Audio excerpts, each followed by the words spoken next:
dicek di setiap ruangan, Dok. Betul sekali. Dan ya tentu saja itu adalah hal yang baik untuk mengantisipasi terjadinya alergi atau shock, karena kita nggak pernah tahu ya. Kita nggak pernah tahu pasiennya alergi atau tidak. Ya, banyak zat-zat juga yang tidak bisa sebenarnya dilakukan tes dulu, tidak seperti antibiotik. Iya, betul. Ya, betul. Terima kasih. Dan saya akan lanjut ke pertanyaan selanjutnya untuk Dokter Prita. Apakah kalau punya luka yang sulit sembuh tapi bukan diabetes? Agak bingung juga sih sebenarnya pertanyaannya. Oke. Apakah pada pasien-pasien seperti ini aman untuk melakukan microneedling dan PRP? Dan sebenarnya kontraindikasi pasien yang tidak bisa dilakukan PRP itu apa saja? Baik, silakan Dokter Prita. Baik, terima kasih pertanyaannya. Jadi yang pertama, kalau ternyata si pasien punya bawaan lukanya sulit sembuh, apakah masih bisa di microneedling dan PRP? Jawabannya bisa, karena microneedling itu menggunakan jarum yang sangat halus. Nah, kita harus sepakat dulu tentang microneedling ini. Microneedling ini ada beberapa jenis. Jadi ada yang kayak pulpen, skin pen, ada yang roller gitu. Nah, kalau dia yang bentuknya microneedling yang bentuknya pen, itu kedalamannya bisa diukur gitu, bisa diatur karena ketebalan kulit di wajah kita itu berbeda-beda, antara di dahi, di bawah kelopak mata, di pipi, di atas bibir, itu berbeda-beda, sehingga dengan alat yang bisa kita atur kedalamannya, itu menjadi lebih aman. Nah, sementara kalau pakai roller yang jarumnya tuh udah ada di buletannya di kepalanya, itu kita nggak bisa atur. Pokoknya dia sliding aja di atas kulit kita gitu. Nah, paling aman adalah menggunakan prosedur yang memakai pen gitu. Jadi bisa diatur kedalamannya dan itu sifatnya sangat mikro sehingga dia sejujurnya tidak menyebabkan kerusakan, tidak boleh menyebabkan rusak. Jadi dia hanya cukup kecil untuk merangsang pembentukan kolagen dan angiogenesis baru, tapi tidak boleh sampai merusak gitu. Jadi dengan PRP dia mempercepat penyembuhan si luka ini dan meningkatkan kolagen yang diproduksi dari mikrotrauma ini gitu. Kemudian kontraindikasinya biasanya untuk microneedling adalah adanya infeksi aktif di wajah. Jadi misalnya ada luka borok yang sedang basah atau luka jerawat yang lagi merah-merahnya, itu jangan dulu di microneedling. Gitu. Baik, terima kasih ya Dokter Prita. Terima kasih sekali. Dan kalau PRP ini tadi saya teringat tiba-tiba ya Dokter Prita kan menyebutnya platelet. Platelet itu trombosit ya, Dokter Prita? Trombosit ya. Baik, jadi PRP itu sebenarnya plateletnya itu trombosit ya. Jadi di dalam trombosit kita terkandung banyak sekali growth factors, itu sangat luar biasa. Dan saya baca-baca, saya juga pernah baca, katanya di dalamnya terkandung antibiotik juga loh, Dokter Prita. Jadi sangat aman sebenarnya, walaupun tentu ada kaidah-kaidah yang harus diperhatikan. Ya. Baik, pertanyaan selanjutnya untuk Dokter Krista. Nih, ada pertanyaan yang menarik juga nih, saya jadi mikir juga tadi. Kapan dilakukan PRP dan kapan dilakukan fat grafting? Dan apa efek sampingnya untuk fat graft? Silakan Dokter Krista. Seperti pertanyaan ujian ini, Dok. Kalah nih pertanyaan ini, ujian nasional spesialis ya, bedah plastik. Oke. Untuk kapan dilakukan fat grafting atau kapan dilakukan PRP, tentunya kita lihat dulu dari kasusnya ya. Kita lihat apakah kasus ini hanya dengan PRP saja sepertinya cukup atau kita memang harus langsung masuk ke tindakan yang lebih invasif yaitu fat graft. Contohnya, misalkan pada pasien yang tadi telah saya tunjukkan fotonya, pasien dengan kontraktur gitu ya, tentunya kalau kita lakukan hanya PRP saja, tidak akan menghasilkan hasil yang memuaskan gitu untuk pasien kan. Tentunya kita harus cepat gitu ya menangani kontraktur. Nggak bisa kita berlama-lama PRP sampai 10 kali misalkan. Karena efeknya tentu akan sangat berbeda antara fat graft dan PRP. Kita tahu bahwa PRP itu kan yang kita tuju adalah growth factors-nya ya, Dok. Kalau lemak itu bukan hanya mengisi, tadi saya juga telah jelaskan bahwa di dalam lemak itu terkandung ada stem cell di dalamnya. Jadi itulah yang menyebabkan ketika kita menyuntikkan lemak bagian yang memang diperlukan, hasilnya itu akan lebih dramatis dibanding jika kita menyuntikkan PRP saja. Terus kemudian untuk sekalian ada juga pertanyaan juga tadi di Q&A yang karena berhubungan dengan PRP dengan fat graft, jadi sekalian saya jawab. Fat graft dan PRP itu bisa digunakan secara bersamaan. Gimana cara kerjanya mereka tuh bisa bekerja sama gitu antara satu sama yang lainnya. Ternyata PRP itu kan mengandung growth factors. Nah, growth factors itu merangsang terjadinya angiogenesis atau pembuluh darah baru. Yang diperlukan fat graft kita pada saat ditanam, seperti kita menanam tanaman itu adalah nutrisi ya, Dok. Nah, nutrisi itu yang kita bisa dapatkan melalui mana? Yaitu melalui pembuluh darah kalau di tubuh kita. Nah, dengan adanya pembentukan pembuluh darah yang baru, pembuluh darah yang banyak, tentunya fat graft yang hidup di tempat yang baru akan lebih banyak dibandingkan jika kita tidak menambahkan PRP. Gitu. Itu sudah banyak penelitiannya. Kemudian pertanyaan kedua, mohon maaf, tadi apa ya, Dok? Efek samping, Dok, dari grafting. Oke. Efek samping dari fat graft ya, Dok, maksudnya? Ya. Oke. Ya. Efek samping dari fat graft, kita lihat bahwa fat graft itu dari tubuh kita sendiri, autologus, oleh karena itu fat graft sebenarnya sangat aman. Namun, tentunya seperti tadi Dr. Johannes telah sampaikan, untuk setiap tindakan pasti ada efek sampingnya ya. Salah satunya misalkan tindakan fat graft itu kan sebenarnya sederhana, mengambil lemak dengan teknik liposuction namun tidak sebanyak liposuction. Nah, seringkali pasien merasakan nyeri atau bengkak pasca tindakan, itu adalah suatu hal yang lumrah.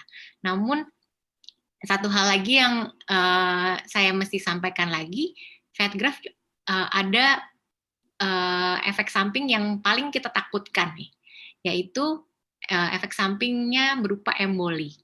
Nah, bagaimana caranya supaya tidak terjadi emboli pada pasien ketika melakukan prosedur fat graft yang tentunya angka kejadiannya sangat kecil tapi bisa saja kejadian. Nah, ini dokter bedah plastik sudah punya cara-caranya nih, Dok, supaya jangan sampai kejadian yang berbahaya ini tidak sampai kejadian di pasien kita. Terima kasih Dr. Krista, tentu dengan di tangan seorang dokter yang berkompeten di bidangnya, resiko-resiko efek samping ini bisa kita minimalkan ya. Dan terapi-terapi seperti ini bisa multi kombinasi, jadi jangan khawatir bahwa dokter Anda akan menyarankan satu treatment dan melarang treatment yang lain, sebenarnya enggak, karena di ilmu kedokteran terapi kombinasi itu biasanya memang menghasilkan hasil yang baik. Nah, ini kembali lagi ke Dr. Jo. Ini kali ini tentang operasi bedah plastik, operasi kantong mata yang kita sebut blefaroplasti. Ini kerjaan hari-harinya tim bedah plastik kami ya, kerjaan sehari-hari ya Dr. Jo. Yang kantong mata, ya jadi ada pertanyaan, kalau operasi kantong mata itu biasanya apa sih yang perlu kita khawatirkan pasca operasi, dan apakah bisa nggak usah dioperasi tapi disedot saja lemaknya? Nah, ini bagaimana nih Dr. Jo? Oke, baik. Jadi tadi pertanyaannya tentang menghilangkan kantong mata ya. Apakah bisa dihilangkan tanpa operasi? Nah, ini sangat bergantung pada kondisi kantong matanya seperti apa. Kemudian separah apa. Kemudian yang menyebabkan kantong mata itu apa? Karena kelebihan lemak di bawah kelopak mata, atau justru karena kekurangan lemak. Jadi lemaknya itu hilang. Istilahnya matanya cekung. Jadi seolah-olah kelihatan seperti kantong gitu ya. Nah, hal-hal seperti ini yang perlu diperiksa dulu oleh dokter bedah plastik. Nanti setelah ditentukan jenis masalahnya apa, baru kita bisa menentukan apakah ini harus dioperasi atau bisa ada tindakan lain yang tanpa operasi gitu.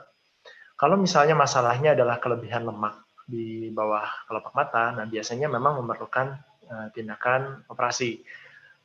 Tadi seperti sudah dijelaskan sebelumnya, ada resiko dan komplikasi ya untuk setiap tindakan medis. Kalau operasi kelopak mata apa? Yang pertama, resikonya pasti memar. Itu hampir selalu terjadi kalau memar. Nah, memar ini biasanya akan hilang dalam 1-2 minggu. Kemudian bengkak. Lalu komplikasi lainnya apa? Kalau misalnya yang mengerjakan ini dokter yang tidak kompeten atau misalnya bukan bidangnya gitu ya. Kadang-kadang membuang kulitnya terlalu banyak sehingga nanti matanya tertarik ke bawah. Posisinya jadi seperti ini gitu ya. Karena terlalu banyak kulit dibuang jadi matanya tertarik. Itu salah satunya. Kemudian apalagi kalau misalnya operasinya kurang baik juga kadang-kadang kantongnya masih bersisa. Misalnya masih ada lemak yang tersisa atau asimetri, jadi kiri sama kanan beda.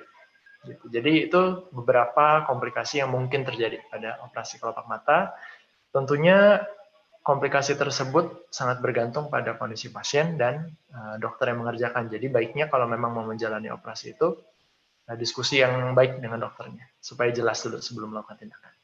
Ya, kalau misalnya menghilangkan lemak kantong mata, bisa disedot aja nggak, Dokter Jo? Bisa pakai teknik liposuction nggak? Kelihatannya sulit, karena kalaupun disedot nanti kulitnya masih kendor, jadi bentuknya masih seperti kantong. Masalahnya kantong mata, bukan kantong uang ya, Dok. Kalau kantong uang kita lanjut di webinar berikutnya yang lain. Nah, sayangnya memang area sekitar mata atau kita sebut sebagai periorbita itu kecil sekali ya. Jadi tindakan liposuction pada area kelopak mata atau kantong mata itu sangat sulit sebenarnya. Ya, sulit sekali, nyaris nggak mungkin ya. Jadi tidak disarankan sebenarnya untuk dilakukan. Jadi apa boleh buat kalau mau menghilangkan lemak kantong mata harus dilakukan operasi. Ya, makasih dan saya berlanjut ke Ibu Khadijah. Ini pertanyaannya bagus sekali. Ya, Dok. Ada pasien datang ke apotik nih, misalnya keluhan luka yang masih akut, lukanya baru terjadi, di sini diberi contoh tertusuk paku yang berkarat. Apa yang harus seorang apoteker tuh lakukan? Apakah boleh swamedikasi atau segera dirujuk ke dokter? Bagaimana? Pertanyaannya bagus ya, Dok. Seperti luka, tadi pasien datang dengan luka yang tertusuk paku 4 cm ya, berkarat pula. Yang pasti dikasih advice dari apoteker adalah dirujuk ke dokter langsung ya, ke UGD terdekat rumah sakit atau klinik terdekat untuk mendapatkan yang pertama adalah vaksin tetanus, sudah tentu. Nanti kan pasti akan pakunya dicabut, kemudian ada teknik antiseptik dan dibersihkan lukanya, kemudian pastinya diberikan injeksi vaksin tetanus gitu sih. Saran saya ya tidak ada swamedikasi di apotik ya, karena nanti malah justru kitanya salah sebagai apoteker. Iya, itu di luar wewenang ya, di luar kompetensi. Betul, Dok. Ya baik, jadi disegerakan saja dirujuk ke rumah sakit atau klinik terdekat. Baik, terima kasih. Dan pertanyaan untuk Dokter Prita kali ini, balik lagi. Ini luka gangren, Dok. Ya, ditanyakan karena luka gangren kan banyak jaringan yang mati. Apakah berarti kalau Dokter Prita melakukan PRP, jaringan mati itu langsung beres sendiri gitu? Jadi apa yang divonis harus amputasi itu sebenarnya nggak perlu, cukup PRP saja. Bagaimana nih Dokter Prita? Silakan dijawab. Baik, jadi kalau dokter sudah misalnya dari penilaian klinis dinyatakan bahwa bagian tubuh itu sudah mengalami kematian atau berupa gangren, biasanya ditandai dengan warnanya kehitaman, sangat jarang tujuan PRP ini bisa mengembalikan si jaringan yang hitam itu hidup kembali. Ya, nah tujuannya adalah supaya jaringan yang daerah yang mati ini tidak meluas gitu. Karena yang kita perbaiki adalah aliran darah ke daerah tersebut. Misalnya kakinya ada bagian yang hitam di jari jempolnya, supaya tidak meluas, tidak tambah ke jari-jari kaki yang lain, maka kita bisa membantu dengan prosedur-prosedur yang meningkatkan aliran darah atau memperbaiki aliran darah ke sana gitu. Nah, ada faktor lokal dan jangan lupa juga ada faktor sistemik gitu. Nah, jadi tujuannya PRP ini kita tidak bisa mengembalikan jaringan yang sudah mati, tapi jangan sampai daerah yang mati ini menjadi lebih luas gitu mungkin, Dok. Ya, terima kasih. Itulah sebabnya ya mungkin seorang dokter bedah plastik harus menjalani pendidikan bedah dasar dulu ya, Dokter Prita ya. Karena itu adalah bagian sebenarnya dari menilai kondisi pasien di awal, bahwa kita harus mampu juga menilai kondisi apakah memang benar-benar sudah mati, sanggupkah ini terapi-terapi seperti PRP atau mungkin naik lagi ke stem cell bisa mengembalikan vitalitas jaringan atau tidak. Jadi kalau sudah dilakukan penilaian yang adekuat bahwa jaringan tersebut sudah mati, dinyatakan mati atau nekrotik, tentunya sudah tidak bisa lagi ya. Dan harus dilakukan tindakan bedah. Betul, Dok. Mungkin sedikit tambahan, artinya kita tidak bisa menilai hanya dari satu sisi bahwa PRP bisa langsung memperbaiki yang lainnya. Kita juga jangan lupa bahwa banyak hal-hal lain yang mempengaruhi, Dok, gitu. Jadi pembuluh darahnya yang besar, kemudian mungkin faktor gula darahnya, faktor gizinya juga sangat-sangat banyak tim yang terlibat untuk keberhasilan suatu terapi gitu, tidak didukung. Jadi jangan semata-mata dipikirkan karena faktor PRP-nya saja gitu. Itu memboosting, tapi banyak hal lain yang harus kita perbaiki juga, Dok. Ya, setuju sekali, Dokter Prita. Saya termasuk penganut teamwork, jadi ya keberhasilan suatu terapi pada pasien itu juga sangat bergantung pada teamwork dokter-dokternya juga. Ya, untuk melihat berbagai sisi dari pasien tersebut. Dan jangan lupa, teamwork juga dengan apoteker dan para nurse, ya, tenaga perawat. Baik, lanjut ini untuk Dokter Krista. Ya, ini ada pertanyaan. Kalau saya melakukan liposuction, misalnya, bisakah hasil liposuction saya itu dijadikan untuk fat graft? Nah, ini sekaligus nih, ya, nggak mau rugi ceritanya. Gimana tuh, Dokter Krista?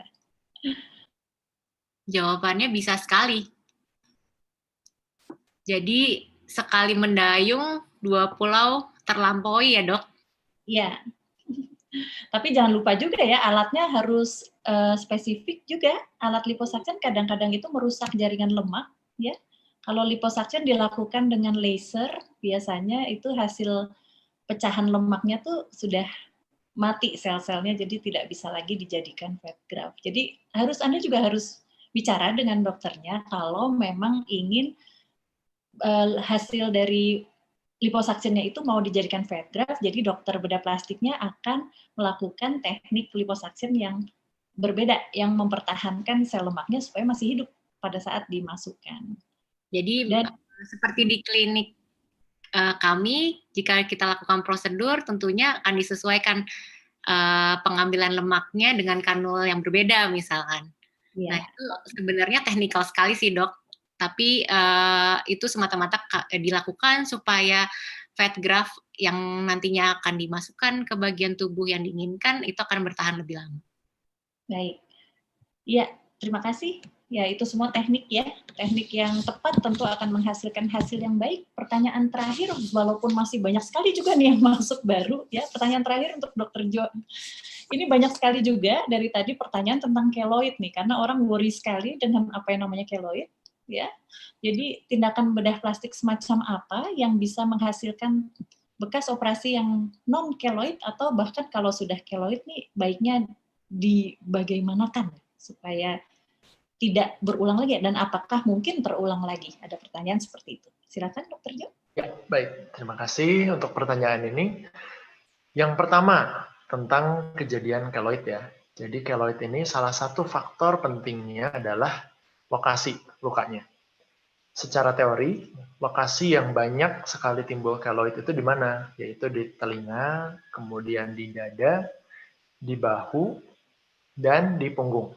lokasi-lokasi ini yang sering terjadi keloid. Apakah di tempat lain bisa terjadi keloid? Bisa.